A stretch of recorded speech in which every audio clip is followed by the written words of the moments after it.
The evening sky turned orange and red as the sun set behind the mountains near Riverdale. Jack Henderson sat on his porch, drinking coffee and watching his 8-year-old twins play in the backyard. Ethan was climbing the old oak tree while Amy built a small fort out of sticks and leaves. Jack smiled. After 15 years in the military and 3 as the town sheriff, these quiet moments with his family meant everything to him. The screen door opened and Lisa Henderson stepped out. She carried her tablet, still reviewing data from her work as a xenobiologist for the Interstellar Relations Department. "Still working?" Jack asked, moving over to make room for her on the bench. Lisa sighed and put down the tablet. "Just finishing. The Zolari delegation is visiting next month and we need to prepare." She looked at the children and smiled. "How are they doing?" "Just being kids," Jack said. "Ethan thinks he's going to build a treehouse all by himself. Amy is making what she calls a fairy home out of sticks." They sat in comfortable silence, watching their children play as the sky grew darker. The first stars appeared overhead.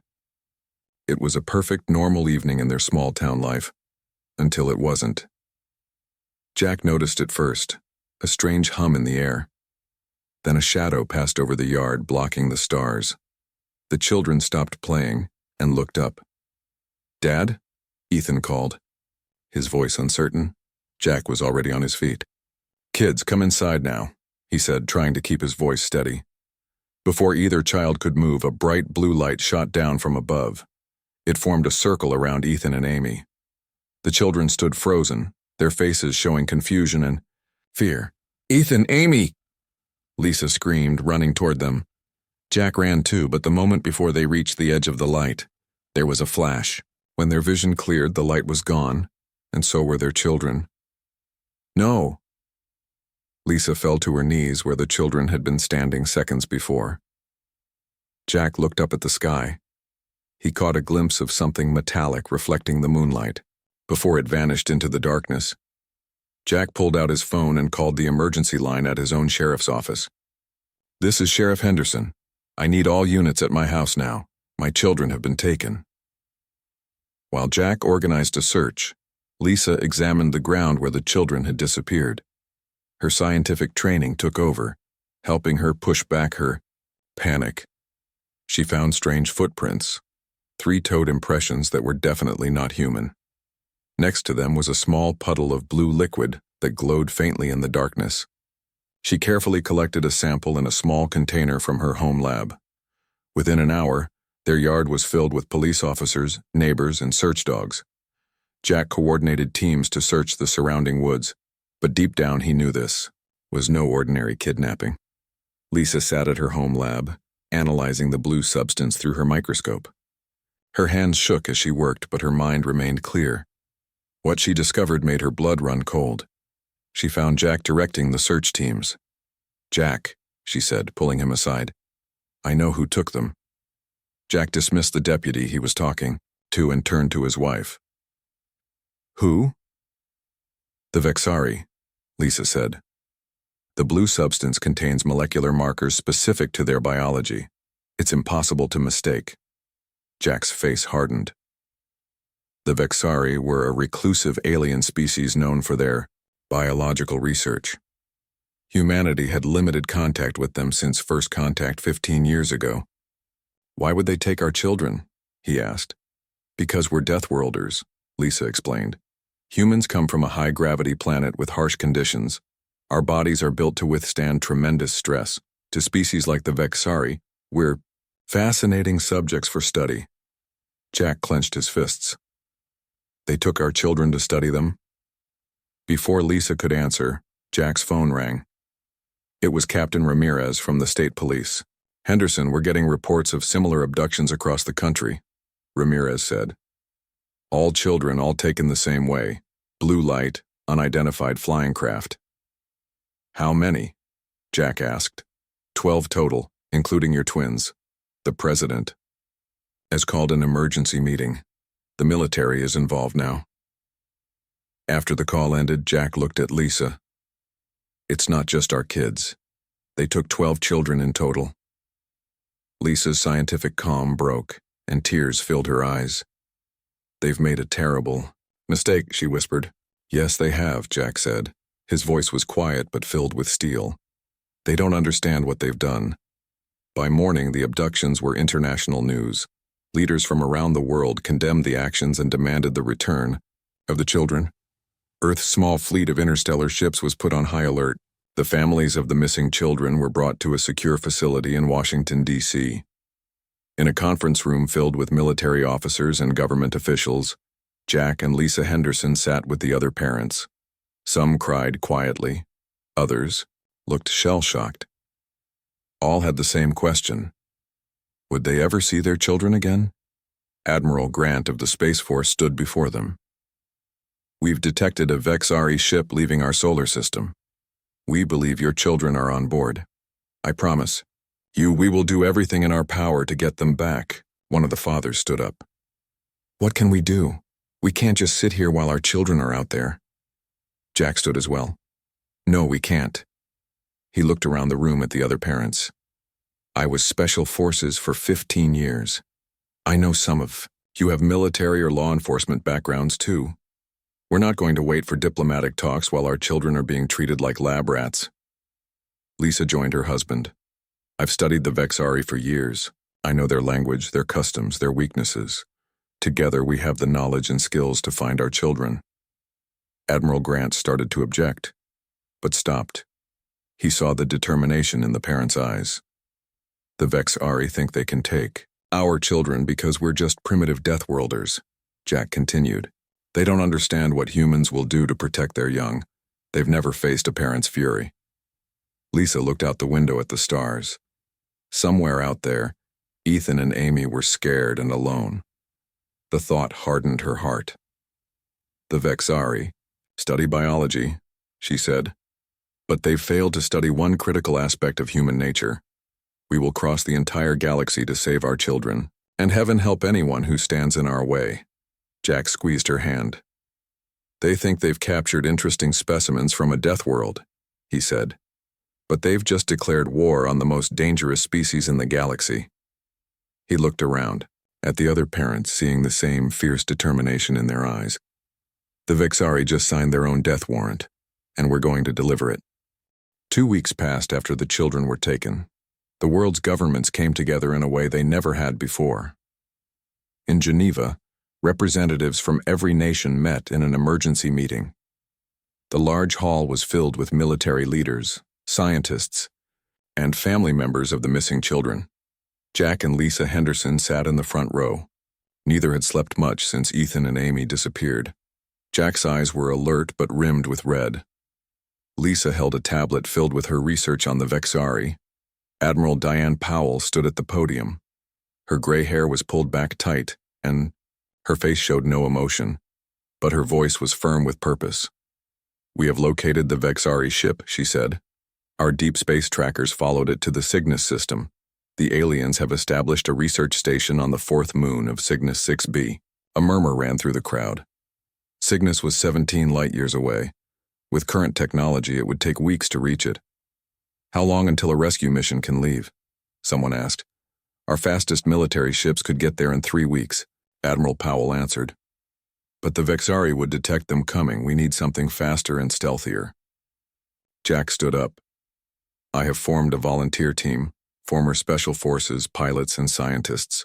All of us have children who were taken. We don't want a war with the Vexari. We just want our kids back. Lisa joined her husband. I've studied the Vexari for years. They value scientific discovery above all else, even ethics. They see humans as interesting specimens from a death world. They probably thought taking our children was an acceptable risk to study our physiology. From the back of the room, a man in a flight jacket walked forward. He had a weathered face and steady hands. Captain Sean Miller, he introduced himself. My niece Zoe was among the children taken. I pilot the Shadowhawk, an experimental stealth ship. She's fast and nearly invisible to most detection systems. The Vexari won't see us coming.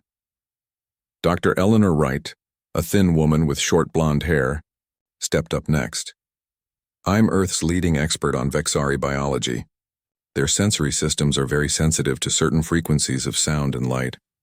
I've developed weapons that can stun them without hurting humans. For the next hour, they discussed the mission. 20 volunteers would go. Soldiers, scientists, medics, and parents. Their goal was clear: get in, find the children, and get out. If possible, without starting an interstellar war. After the meeting, the team gathered in a smaller room to plan the details. Jack spread out a star chart on the table. Admiral Powell has given us all the intel they have on the Vexari station. It's built into the surface of the moon. Lisa pointed to an area on the map. The atmosphere on the moon is thin but toxic. We'll need special suits. The gravity is about half of Earth's.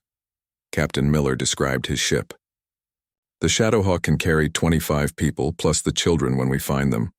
Her stealth technology bends light around the hull and absorbs radar. We can get close without being spotted. A woman named Olivia Garcia checked her rifle. She had been a Marine before becoming a police officer. Her son Luis was among the missing. What about weapons? I don't want to kill anyone unless we have to, but we need to be ready. Dr. Wright opened a case containing strange-looking devices. These emit a pulse that disrupts the Vexari nervous system. It will stun them for about 10 minutes, enough time for us to move past them.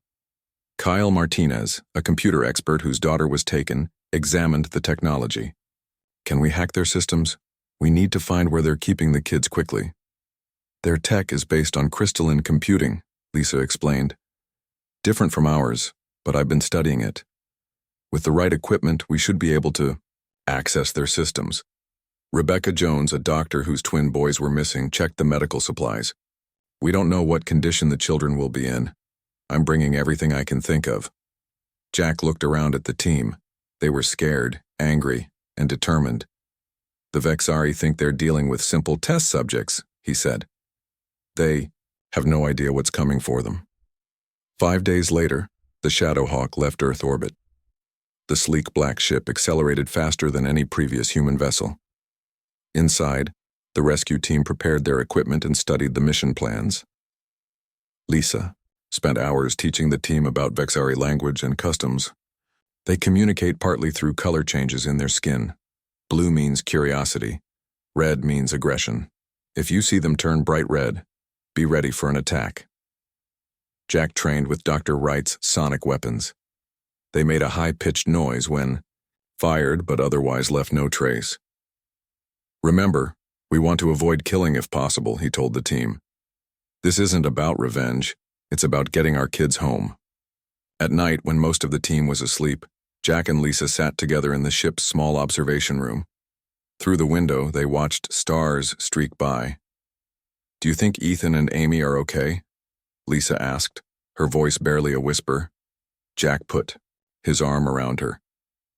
They're strong like their mother, and they have each other. Lisa wiped away a tear. I keep thinking about what the Vexari are doing to them. Running tests, taking samples. Her voice broke. That's why we're going to get them back, Jack said firmly, and make sure this never happens again. On the 8th day of their journey, Captain Miller called everyone to the bridge. We're approaching the Cygnus system, he announced. Stealth. Systems engaged. The Shadowhawk slowed as it entered the system. Through the main viewport, they could see Cygnus 6b, a large gas giant with multiple moons orbiting it. The fourth moon was small and rocky, with no visible oceans. Sensors are picking up the Vexari station, Miller reported. It's built into the surface, just as our intel suggested. Lots of energy readings. Lisa studied the scans. Those spires are living quarters. The central dome is probably the main research area. Jack checked his weapons one last time. That's where they'll be. Keeping the children. Miller guided the ship toward a small maintenance airlock on the southern side of the facility. This looks like our best entry point. Thermal scans show minimal activity in this section. The rescue team gathered in the Shadowhawk's cargo bay. They checked each other's pressure suits and weapons. Their faces were grim but determined. Jack looked at the people around him. Parents, soldiers, scientists, all willing to risk everything to save the children. The Vexari think humans are interesting because we evolved on a harsh, dangerous planet, he said. Today they're going to learn that the real danger of messing with Deathworlders isn't our physical strength. It's what we're willing to do for our children. The Shadowhawk docked silently at the maintenance airlock of the Vexari research station. Captain Miller kept the engines on standby, ready for a quick escape if needed. Remember, stay together and keep radio contact at all times, Jack said, as the team prepared to enter the alien facility. Their suits were designed to work in the moon's thin atmosphere while hiding their heat signatures from Vexari sensors. Lisa checked her tablet one last time. I've mapped what I could of the facility based on our scans. The children are likely being kept in the central research wing, 2 levels down from our entry point. The airlock cycled, and the door opened to reveal a dim curved hallway. The walls were made of a smooth material that seemed to shift colors slightly as they moved. The rescue team stepped inside, weapons ready. The air is breathable, Dr. Wright confirmed, checking her instruments. But keep your helmets on. The Vexari may use gas defenses if they detect us. Jack took point with Lisa right behind him. They moved quietly through the twisting corridors. The facility seemed to be designed for beings taller than humans, with high ceilings and strange angular doorways. They encountered their first Vexari after about 10 minutes. The alien came around a corner suddenly, a tall, slender figure with iridescent skin that glowed faintly in the dim light. Its large eyes had multiple facets, like those of an insect, and it had 4 long arms. Before the alien could react, Dr. Wright activated one of her sonic devices. A high-pitched sound barely audible to human ears filled the hallway. The Vexari froze in place, its skin turning a dull gray. It's temporarily paralyzed, Dr. Wright explained. It will recover in about 10 minutes, but it won't remember seeing us. They carefully moved the alien to a storage room and continued deeper into the facility. Lisa guided them through a maze of corridors, heading toward the central research area. We're getting closer, she whispered. I'm picking up human biosignatures ahead. They came to a large door made of the same color-shifting material as the walls. Strange symbols covered its surface. Kyle Martinez examined the door's control panel. This looks like their security system, he said. His fingers trembled slightly. His daughter Mia was one of the missing children. I think I can bypass it using what Lisa taught us about their tech. He connected a small device to the panel. Lines of alien code flashed across its screen. After a tense minute, there was a soft click, and the door began to slide open. The team stood frozen at what they saw. The room beyond was a large laboratory, filled with strange equipment. Lining the walls were 12 transparent pods, each containing a child floating in a bluish liquid. Tubes and wires connected the pods to monitoring devices. Ethan! Amy! Lisa gasped, rushing toward 2 of the pods. Dr. Rebecca Jones quickly examined the nearest pod. They're alive, she confirmed. The liquid appears to be some kind of nutrient solution. They're in a form of suspended animation. Jack felt relief wash over him at seeing his children alive, but that relief quickly turned to cold anger. The children looked so small and vulnerable in those alien pods, like specimens in a lab. How do we get them out? He asked, his voice tight. Dr. Jones studied the controls on one of the pods. We need to drain the fluid first, then open the pods. If we do it too quickly, it could harm them. The team worked carefully, following Dr. Jones's instructions. One by one, they drained the blue fluid from the pods. The children remained unconscious, but began breathing normally as they were removed from the suspension. Kyle found his daughter, Mia, and held her gently. She's so cold, he said. Wrap them in the thermal blankets, Dr. Jones instructed. Their body temperatures will stabilize soon. They were kept in stasis to prevent them from growing or changing during the study. While the others tended to the children, Jack discovered a console that appeared to contain research logs. Lisa joined him and began translating the alien text. They were studying how human children adapt to different environments, she said, her voice shaking with anger. They were especially interested in our bone density and muscle development. They refer to us as prime Deathworld specimens throughout their notes. Jack read further and his face darkened. They were planning to keep the children for years, Lisa. There was never any intention to return them. As the team prepared the children for transport back to the Shadowhawk, an alarm suddenly blared through the facility. Lights in the ceiling began flashing red. They've discovered us, Jack said. We need to move now. They carefully placed the still unconscious children on stretchers. Each child was wrapped in thermal blankets and monitored by medical devices Dr. Jones had brought. Martinez, send the signal to Miller. Tell him to be ready for extraction, Jack ordered. Before they could leave the laboratory, the main door slid shut. A voice spoke in oddly accented English from hidden speakers. Human intruders, you have entered a restricted research facility. Security forces are converging on your location. Surrender immediately. Sergeant Olivia Garcia checked her tactical scanner.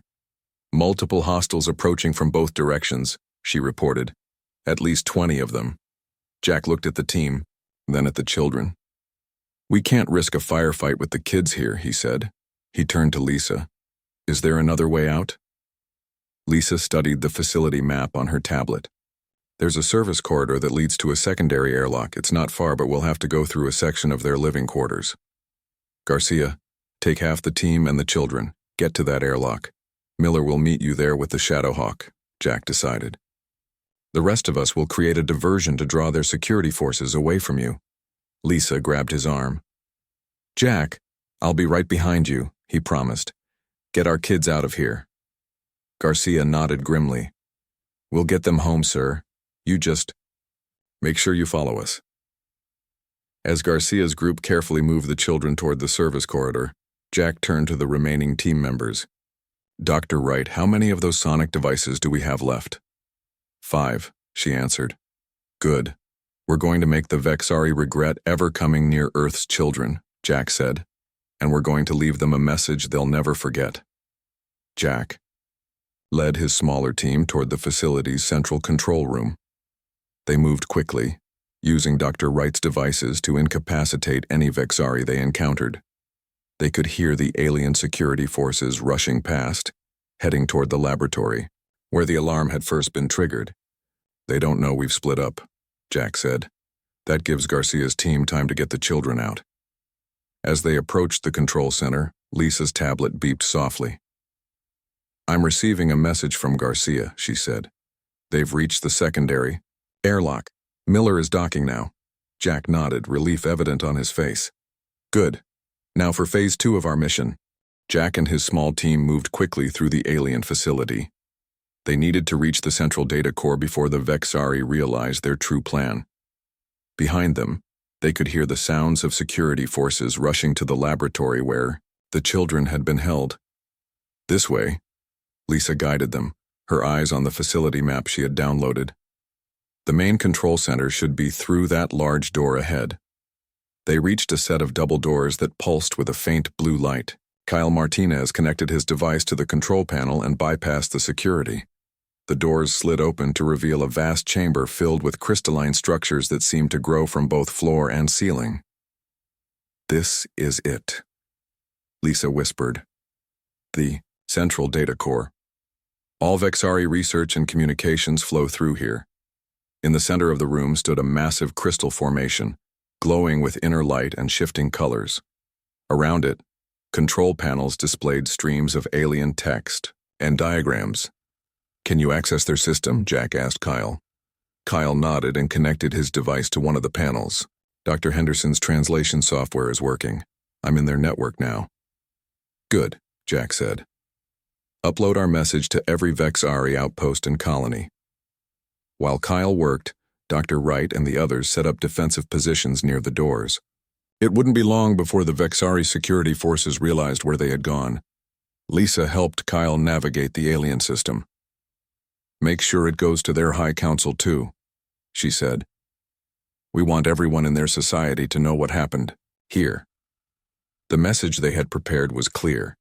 Detailed information about Earth's military capabilities, international laws regarding the treatment of children, and specifications on a new defense system being built in Earth orbit.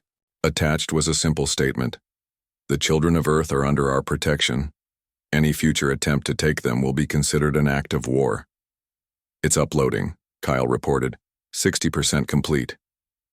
Suddenly, the lights in the chamber changed from blue to red. A door on the far side of the room opened and 3 Vexari entered.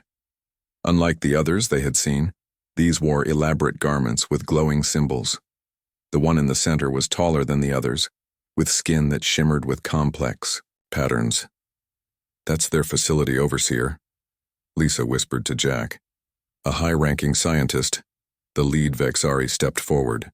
It wore a device around its neck that glowed when it spoke, translating its words into English. "You have taken our research subjects," the alien said, its voice mechanical through the translator. "This is a violation of scientific protocol."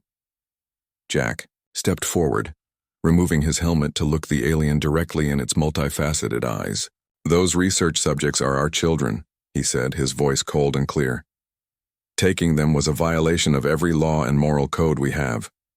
The Vexari's skin flashed with patterns of blue and green. "Your offspring offer valuable insights into Deathworlder physiology. The knowledge gained would benefit many species." Lisa joined Jack. "You didn't ask permission. You stole children from their families. Where we come from, that's not science.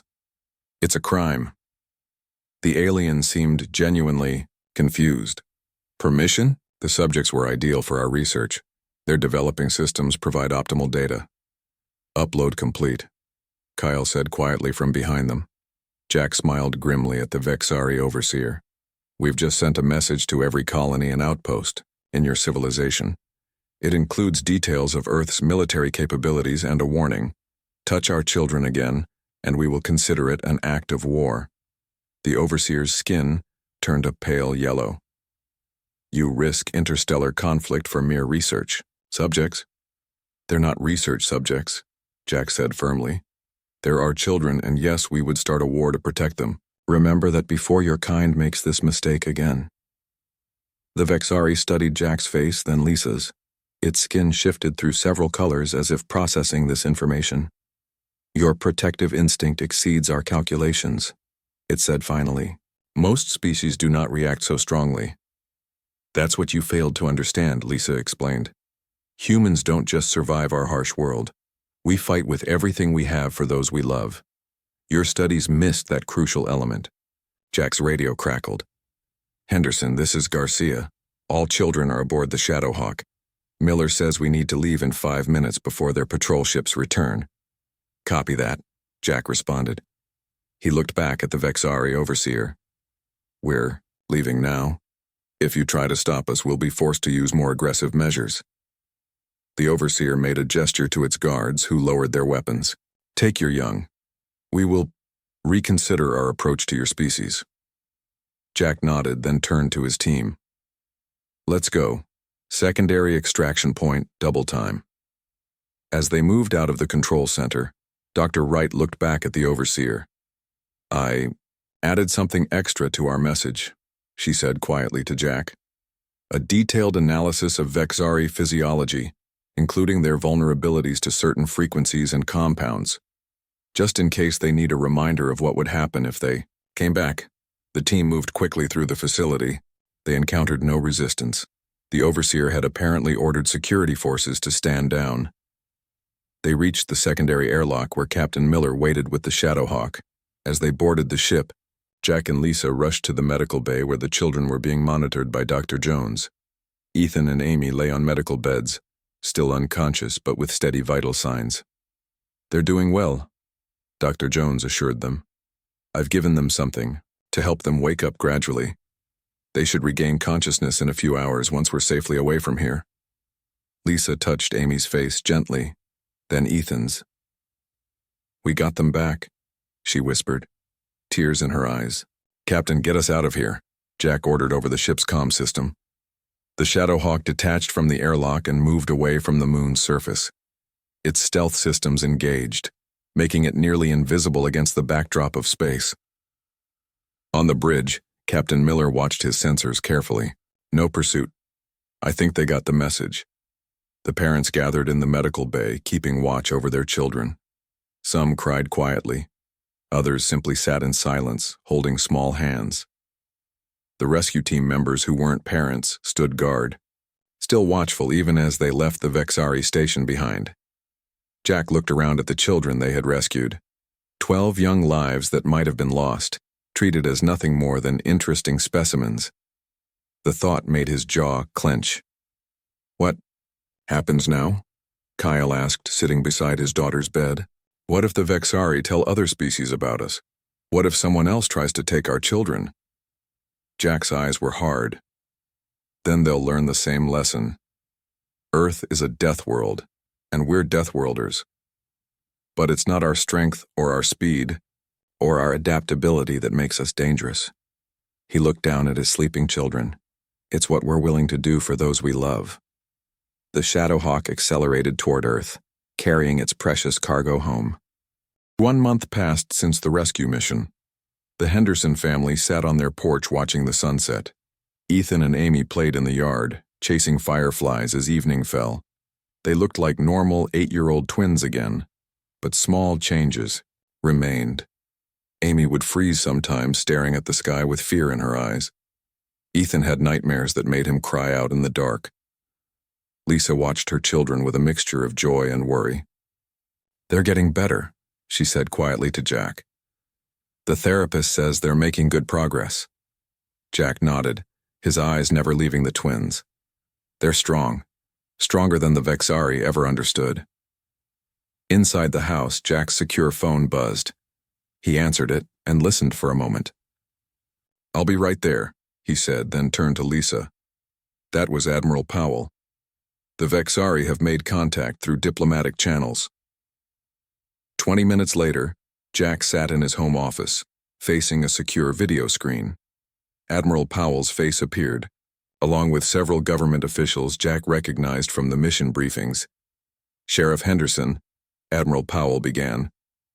The Vexari High Council has sent an official communication. They're proposing a formal treaty, specifically outlawing the study of sentient beings without explicit consent. Jack raised an eyebrow. They're admitting they were wrong? In their own way, Powell said. They've also declared Earth a protected zone. No Vexari ships will enter our solar system without prior permission. It seems your message made quite an impression. After the call ended, Jack rejoined his family outside. The twins had tired themselves out and sat with Lisa, drinking hot chocolate despite the warm evening. Was that about the aliens? Ethan asked. Unlike his sister, he wanted to talk about what had happened. The therapist said it was his way of processing the trauma. Yes, Jack answered honestly. They promised to never take children from Earth again. Did they say sorry? Amy asked in a small voice. Lisa hugged her daughter. In their way, yes. They're learning that what they did was wrong. The next day, Lisa returned to her work at the Interstellar Relations Department, but with a new position. She now headed a special division focused on protecting Earth's children from extraterrestrial threats. Her office walls were covered with star charts and alien biological data. Her assistant brought in a tablet with the morning reports. The other families are doing well, she told Lisa. Dr. Jones says all the children are physically recovered, though the psychological healing will take longer. Lisa nodded. And the defense system? Construction is ahead of schedule. The first satellites will be operational next month. In orbit around Earth, construction had begun on a new defense network. Ships and satellites equipped with advanced sensors and weapons formed a protective shield around the planet. The technology had existed before, but the abduction of the children had united Earth's nations in a way nothing else had. Old rivalries were set aside as humanity focused on a common goal, making sure no alien species ever threatened their children again. Jack also had a new role. As the unofficial leader of the rescue mission, he had been asked to help train Earth's new defensive forces. Today he stood before a class of 30 recruits, men and women selected from military and law enforcement agencies around the world. The Vexari thought they understood humans because they studied our biology, he told them. They classified us as deathworlders, beings from a harsh, high-gravity planet with physical adaptations for survival. What they failed to understand was that our true strength isn't in our muscles or bones. He brought up an image on the screen. The 12 rescued children, now back with their families. Our strength comes from what we value and what we'll fight for. Remember that as you train. We're not preparing for war. We're making sure no one ever mistakes our peaceful nature for weakness again. In Washington, D.C., Dr. Eleanor Wright continued her research on the data they had recovered from the Vexari facility. She presented her findings to a panel of government officials. Their assessment of us as Deathworlders wasn't wrong, she explained, but they misunderstood what makes humans dangerous. It's not our physical capabilities, it's what we're willing to do to protect what we love. One of the officials leaned forward. Have other alien species reacted to the incident? Dr. Wright nodded. Several have reached out through diplomatic channels. The Vexari apparently shared our message widely. Earth is now classified as a protected zone by multiple species. That evening, the families of the rescued children gathered for a barbecue in a park near the Henderson home. The kids played on swings and slides while the adults talked quietly. These people had been strangers before the abductions. Now they were bound by shared experience and purpose. Kyle Martinez flipped burgers on the grill. His daughter Mia was teaching the other children a new game. She still has nightmares, he told Jack, but they're getting less frequent. Olivia Garcia watched her son Luis climb the monkey bars. He's more cautious now, always looking at the sky. She sighed, but at least he's here. That's what matters. As night fell, the families lit a bonfire. The children roasted marshmallows while the adults talked about their new roles. Some had joined Lisa's department. Others worked with Jack on the defense force. All remained vigilant. Do you think they really learned their lesson? Lisa asked Jack as they watched the firelight play on their children's faces. Jack considered the question. I think the entire galaxy learned something important about humans. We're explorers, diplomats, scientists, but threaten our children, and we become the most dangerous species in the universe. Miles away in a secure facility, a communication arrived from deep space. A simple message that would soon be shared with all the families. The species known as humans display unprecedented, protective behaviors toward their young. This trait makes them unpredictable and potentially lethal when threatened. Direct study is deemed too hazardous to pursue. The message was signed by the Vexari High Council and had been distributed to every spacefaring civilization they knew. A warning and a recognition. Earth's children were off limits, and those who forgot this fact did so at their own peril. As the stars came out above the park, Ethan pointed upward. Are there aliens looking at us right now? He asked. Probably, Jack said honestly. But they know to keep their distance. Amy leaned against her mother. Good, she said firmly, because we'll just come get them again if they try anything. Lisa smiled and hugged her daughter.